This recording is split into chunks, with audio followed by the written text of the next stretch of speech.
Hi there, and welcome to this AAA quick take on vaccination accommodation requests. My name is Scott Moore with Moore EMS Consulting. I am the AAA's HR and operations consultant. So I know I just did a quick take last week following the president's press conference on September 9th relative to the executive orders that are going to essentially expand the group of people who are required to be vaccinated for COVID-19.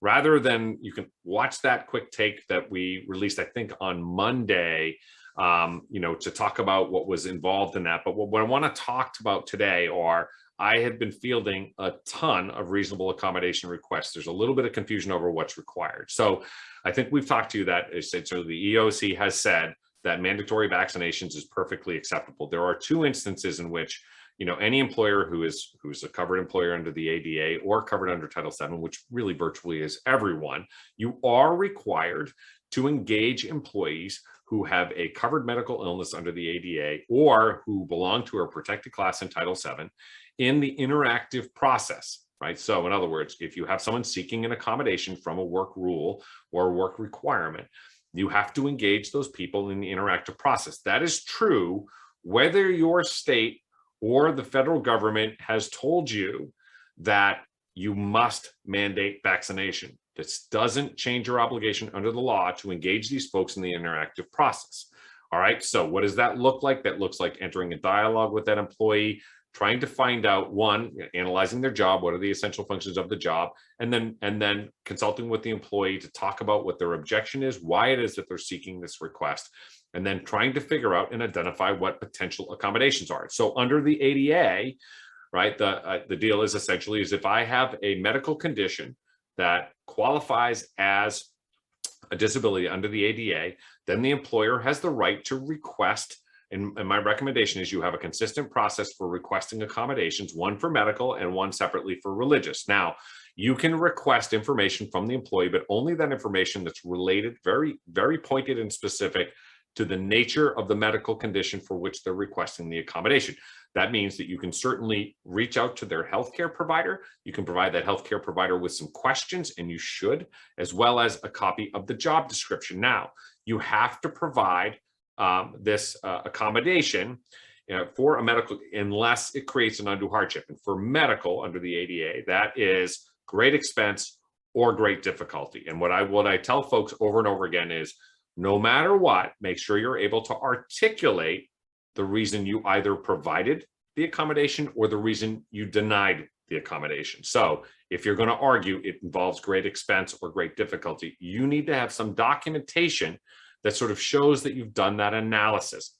Now, when it comes to a religious objection, that is somebody who has a sincerely held religious belief, that is preventing them from getting the vaccination. And just so we're clear, really, no churches officially oppose vaccination, or the majority of churches don't officially oppose. And in fact, most of them are openly encouraging that folks get vaccinated. But the EOC has said you need to interpret the religious belief broadly, and that an employer really must take that religious belief on its face unless there is some objective belief that would cause the person to believe that maybe it isn't sincerely held. So for example, whether that employee has acted in a way inconsistent with the claimed belief, whether the employee is seeking a benefit or exception that's likely sought for non-religious.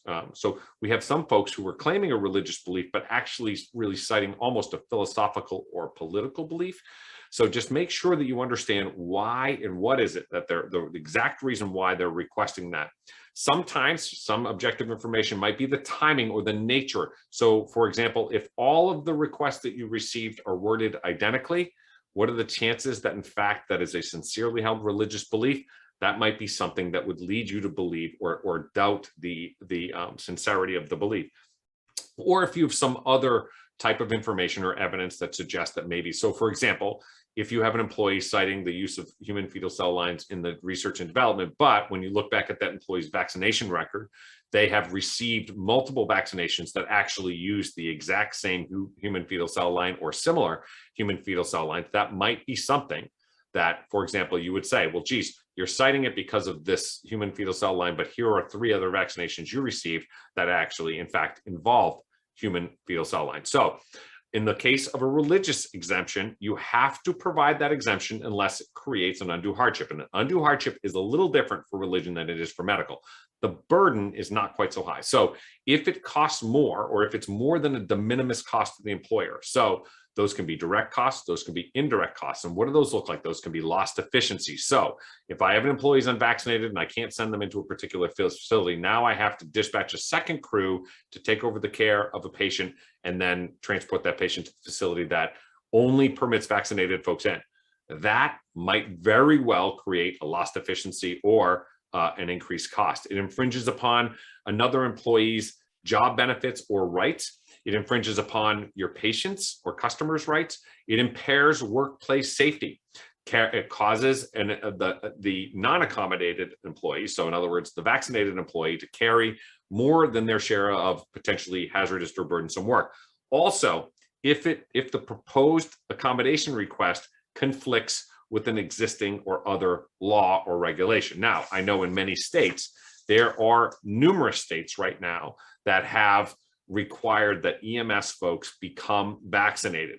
So recognize that in the analysis, again, what I say is, as you're evaluating these accommodation requests, make sure that you are documenting and showing that you did the work. So for example, in the lost efficiency, geez, here are all the facilities that we can't send employee A to.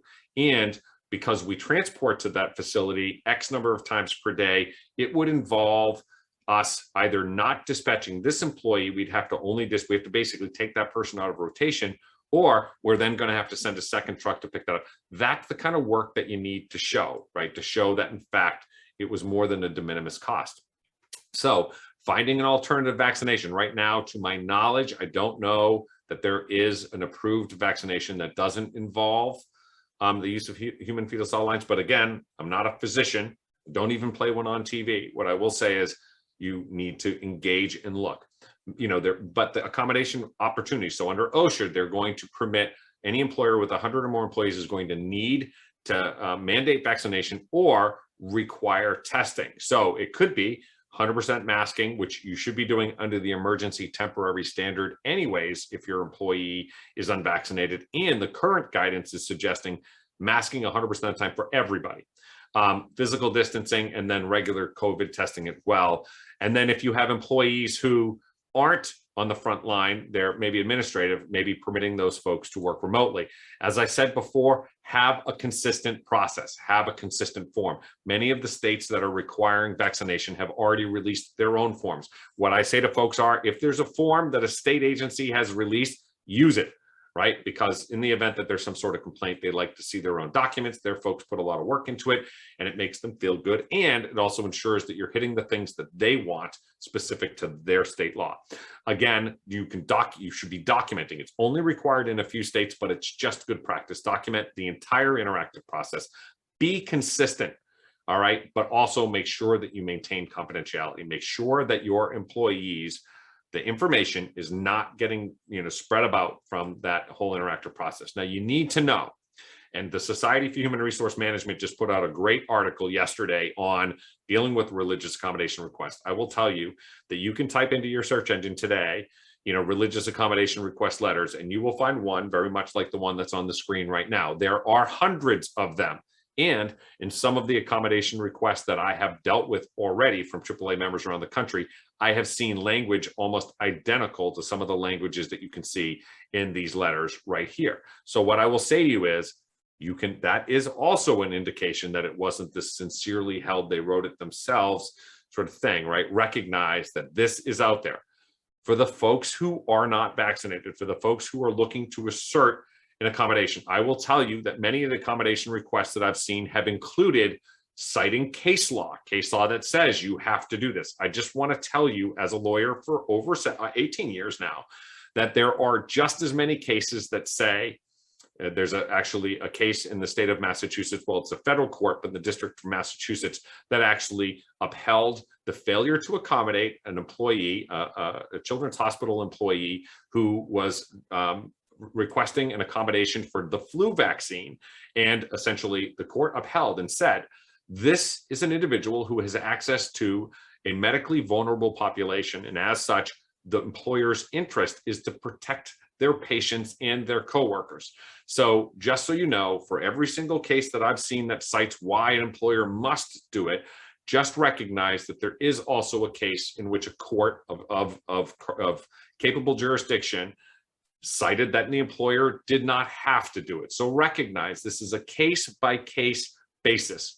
You are to evaluate these on a case-by-case basis. And so understand, again, that an employer is obligated to provide that accommodation unless it creates an undue hardship. So that means that there are instances in which there will be an undue hardship, and this person, the employer, will not provide that accommodation. So if you have questions, this is supposed to be quick, and again, I'm longer than usual. You can email happy@ambulance.org. That is our new sort of helpline. It helps us manage those requests and track how often we're getting requests on certain issues. That helps us decide where do we need to provide more education and resources. Or, of course, as always, you can email me, smore@moreemsconsulting.com. We are always here to help our members and make sure that you work through some of these really difficult times. With that, I thank you for all the work that you do, and I ask that you continue to stay engaged and reach out if you need any help.